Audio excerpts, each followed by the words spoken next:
மஞ்சள் பயிரை கிழங்கு அழுகல் நோய் தாக்கியுள்ளதால் ஈரோடு மாவட்ட விவசாயிகள் கடுமையாக பாதிக்கப்பட்டுள்ளனர்.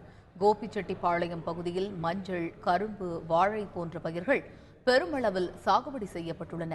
பருவமழை பொய்த்ததால் விவசாயிகள் ஆழ்துளை கிணறுகள் மற்றும் டேங்கர் லாரிகள் மூலம் தண்ணீர் பாய்ச்சி பயிர்களை காப்பாற்றி வந்தனர். தற்பொழுது வறட்சி காரணமாக மஞ்சள் பயிரை கிழங்கு அழுகல் நோய் தாக்கியுள்ளதால் விளைச்சல் பாதிக்கப்பட்டுள்ளதாக விவசாயிகள் கவலை தெரிவித்துள்ளனர்.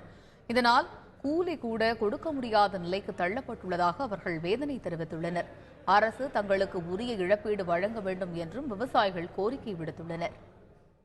4 ஏக்கரை மஞ்சள் போட்டுங்க சார். 4 ஏக்கரை மஞ்சள் போட்டு நம்பவுமே இந்த கட்ட மழை இல்லாதனால பூரா கிழங்கு நோய் விழுந்துருச்சுங்க சார். கிழங்கு நோய் விழுந்ததுனால கூலி ஆளுக்கும் கூட கொடுக்க முடியாது, குத்தகை கட்ட முடியாதுங்க. மாடு கண்ணுக்கே தண்ணி இல்லாத எல்லாம் நம்பாம வறட்சி ஆயிடுச்சுங்க. அதனால பார்த்து ஏதோ அதையும் அதெல்லாம் உதவி செய்வேனுங்க. மஞ்சள் வெற்றாளுக்கு கூட கூலி பணம் தர முடியலைங்க. அவ்வளோ ஒரு கஷ்டத்தில் பண்ணிட்டு இருக்கிறோம்.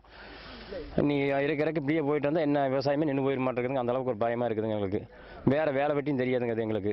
இந்த விவசாயத்தை வச்சு தான் பிழைக்கணும், இதை வச்சு தான் நாங்கள் பண்ணணும் அப்படிங்கிற மாதிரி எங்களுக்கு சூழ்நிலைங்க.